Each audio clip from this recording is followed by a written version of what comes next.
Hello, everybody, and welcome to a bit of a guide for Zekvir, double question mark difficulty.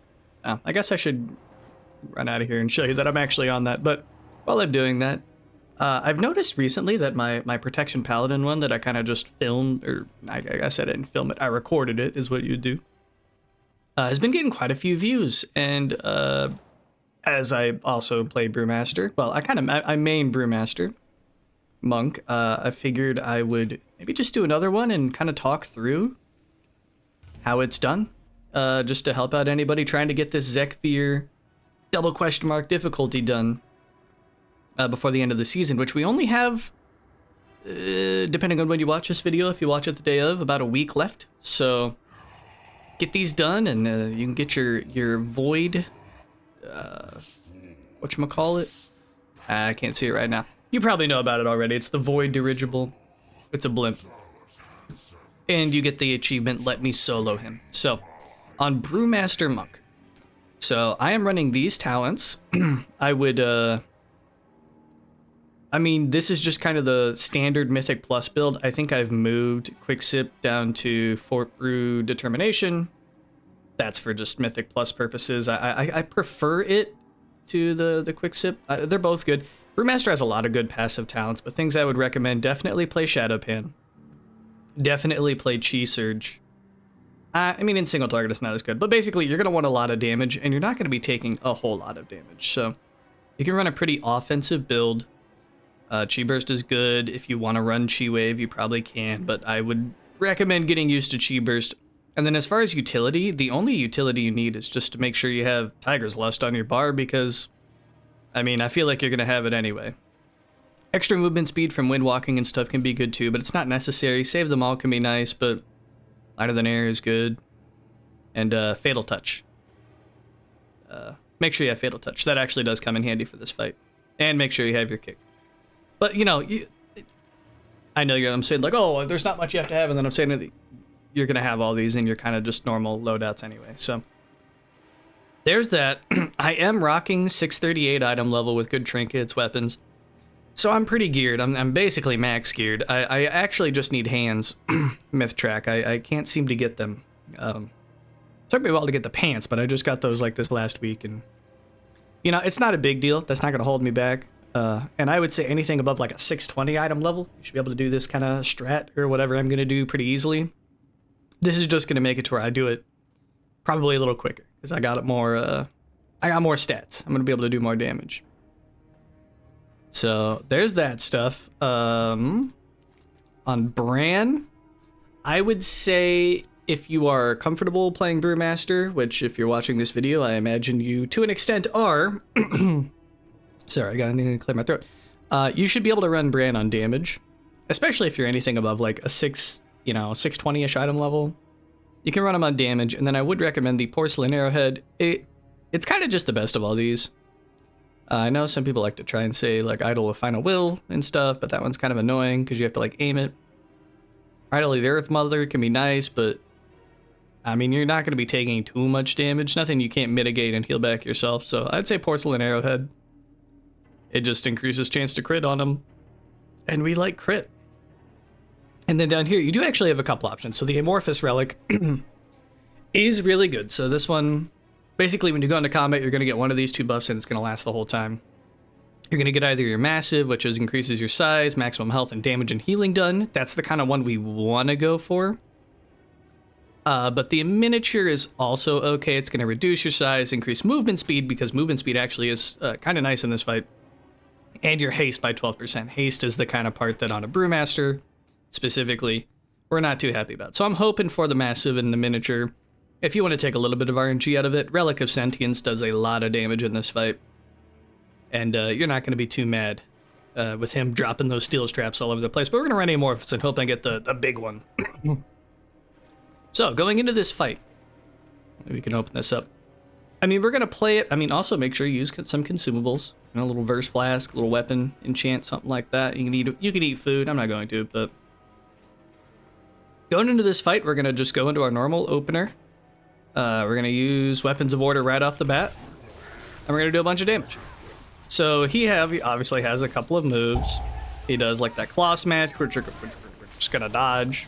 He's gonna do his fear next, which we're gonna just step out for. It's a great time to use explosive cask. And this regenerating carapace, we are going to kick. This web terror, this first one, just touch of death it. Just get it out of the way. We're gonna be holding our touch of death for, well, I mean, we're not gonna be able to use it on anything else. We're gonna be using our touch of death on those as much as possible, and we're gonna be playing around when we send our things like explosive keg, based on if we're gonna have that up for the next one. But as you can see, we're kind of just tearing him down. Most of this is dodging. We got the regenerating carapace. We're gonna go ahead and kick that again. And it looks like we did get the smaller size on our amorphous relic, which is good. So coming out of phase 1 there, we smoked him. And that is because Bran is on damage. He does a lot of damage. So now we're going into phase 2 where things are going to get a little crazier. So he still does his claw smash. Best way to dodge that is just stay close to him. If ever he's far away is when it's going to get scary. Okay, we're going to get some swirlies. We just, you know, make sure we're not going to be standing in those. The enfeebling spittle goes out. Nope, Bran kicked it. If Bran kicks that, you're good. If that goes off, though, you're going to want to use Tiger's Lust on yourself. Take the blood-fused hide, and then we have to get rid of this. So this is a hard one because we don't have Touch of Death. But as a monk, we're going to send our Weapons of Order. We have a lot of single target damage, so we can kind of take this guy down. We use a Chi Burst into a Rising Sun Kick, and we got it. Okay, so that enfeebling spittle did go off. We're going to use our Tiger's Lust to purge that off of ourselves. So you can also, if you're a dwarf, I am a dwarf, you can also dwarf that off. But that's going to be your main pain point there, is getting rid of that debuff, because he himself hitting you isn't going to do a whole lot of damage. You know, I haven't used a single defensive Touch of Death that. Like right now I could just rip a Fort Brew, because I did get the enfeebling spittle. Got 2 seconds on our Tiger's Lust. Go ahead and use that to purge it off. We're going to heal Bran a bit. He likes to try and die in this last phase of the fight for some reason. If he does go down, it's probably not worth trying to res him. Oh, also watch, and in phase 2, he shoots balls out on the fear. Another Vivify on Bran. There you go, he healed himself up. You know, just for the heck of it, I'm gonna send a Dampen Harm here.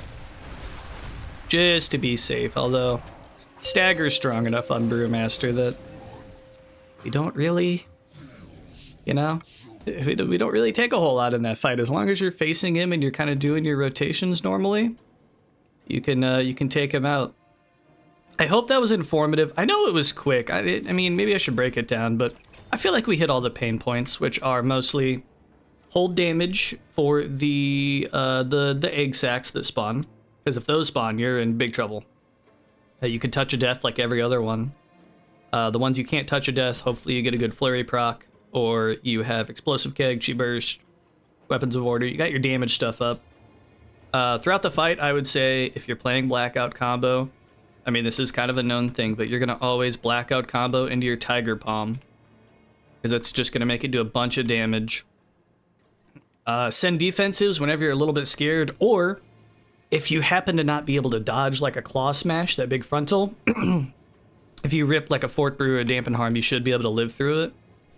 And then make sure your character, not Bran, is always kicking the heal, which in phase 1 is just called Regenerative Carapace, and then in phase 2 is going to be called like the Blood Caked Carapace or something. I think they do the same thing.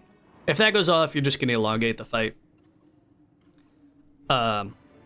Enfeebling Spittle, don't use your kick on that. Let Bran kick that, and if it goes off, you're going to use your Tiger's Lust.